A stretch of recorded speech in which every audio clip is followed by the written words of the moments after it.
I just want to do a little video here. It's kind of has kind of have a lot of things to talk about here, but I want to talk about something called the circle of empathy.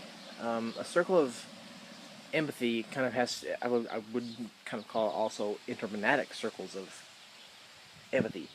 Um,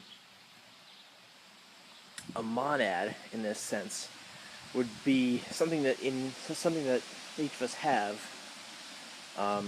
where within ourselves we have something where other people can be mirrored in us. There that we can see similarities in ourselves in others, and that will allow us to comport ourselves towards others. Or in the Australian sense, we can have something called appresentation, which would allow for a associative pairing, and thus a kind of intermediate community if it got big enough. But I just want to think about that and think about that as a circle of empathy. Empathy being basically being in your shoes and understanding everything about you, in all your troubles, basically, and me basically being in your shoes in our interpersonal relation, and thus basically empathy being understood as a I-thou relation of Martin Buber. Thus, attachment to you rather than detachment, where we have a shared reality and thus a unity of being. First of all, we can have a worldwide, huge, infinite circle of empathy based on this idea of mortality, physical and emotional mortality. The fact that physically and emotionally we are vulnerable, and we can have a lot of bad things happen to us in either sense. Anybody can. Nobody has anything absolute other than each other, of course. That this is the way that we can, do that. That's the whole idea of mortality, physical and emotional vulnerability has the possibility of connecting everyone in the world. That would be a hard thing to happen, but that's how it can possibly happen, because of this idea of mortality, vulnerability. Other than there's an idea of, I was kind of having a dialogue with my misery and me. It's antinatalist on YouTube. I had a pretty good dialogue with him, and that's probably the most productive actual dialogue I've had with a antinatalist. Someone like me who is not one. If you want to challenge him, if you don't say dumb things, of course, but if you are logical and smart, he will respond to you, and will actually have a dialogue with you without resorting to ad hominem or insults. It was from that dialogue with him, I kind of, through having a dialogue with him, and I kind of got the idea. I guess through talking to him, I kind of got this idea that, if we don't, if it somehow got proven that there is no God in this world, then there would be no reason to bring people here. Then I thought about there's one possible way that we could bring people here, but it's only for the purpose of people, so that we can prevent suffering, because it's based on the fact that people are going to procreate no matter what. Antinatalists are too small that they are not going to be able to. They're not going to be able to dwindle it down that much, because people are going to procreate no matter what. I mean, they can probably dwindle it down a little bit, but not too much, because people are going to not even including people who want to procreate, but people who are dumb and make mistakes. There's going to be a lot of people who are created just from that, just from people who make mistakes. Um, and I was thinking, well, we could have this possibility. Sorry, we could have this possibility. Would have we only we have this infinite circle of empathy based on mortality, but we also have lesser circles. And I was talking to my misery and me, and I was like, well, I wouldn't mind having a child. This is what I was thinking. I wouldn't mind having a child because I have this method where I can manage suffering in my life, and I can make meaning in my life. And he's like, well, what if he said your child is going to be a different person. He will be a different person. He's like, well, Dad, my life isn't yours. I mean, your methods don't work for me.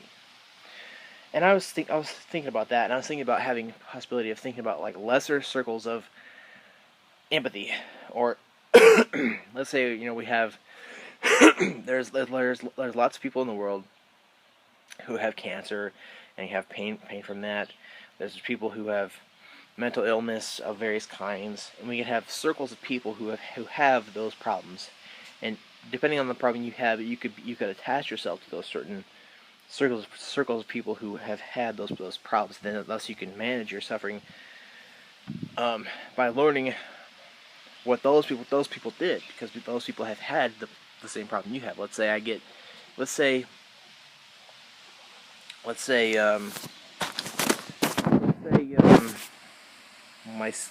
my sister or my mom or something. Let's say somebody got abused when they were younger, and that caused a lot of mental strife in their life. And nobody in this family has ever had that except for them, so they don't know how to deal with it. Nobody is there to tell them what to do about it. So we have technology and stuff in this world that no matter where you are in the world, you can really talk to anybody who's immersed in technology.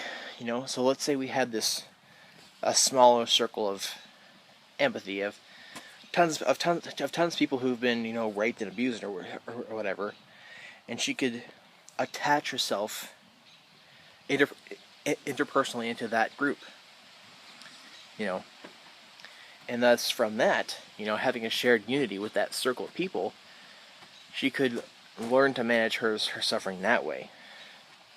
So thus, it wouldn't be that bad to create people. I'm saying if this could happen, I don't see it happening. People aren't gonna really do this because that's just the way it is. People are not gonna do such a thing actually. And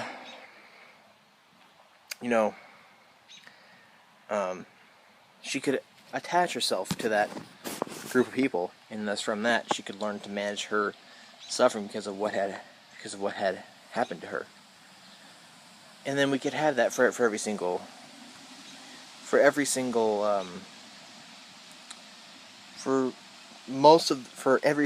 one of the kinds of suffering in the world. Like one of them, all the big ones. People could attach themselves into this one large group of people, to where if that happens to anybody, they could just attach themselves to that group, and thus learn from that, based on people who have experienced the same thing.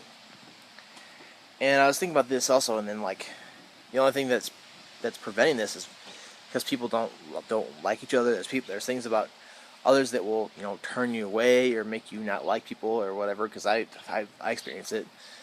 I experience dislike for people when I've just seen them, and I've never met them before. I'll hear about something someone does and think about them as a dumbass or whatever. Or, I'll see what they're doing or what they say, and I'll think something really mean about them or whatever. And what could change these kind of mentalities that we all have towards each other, these negative emotions we have towards each other, would be this mentality of mortality, that we all have the same thing going on for us, that we're all vulnerable.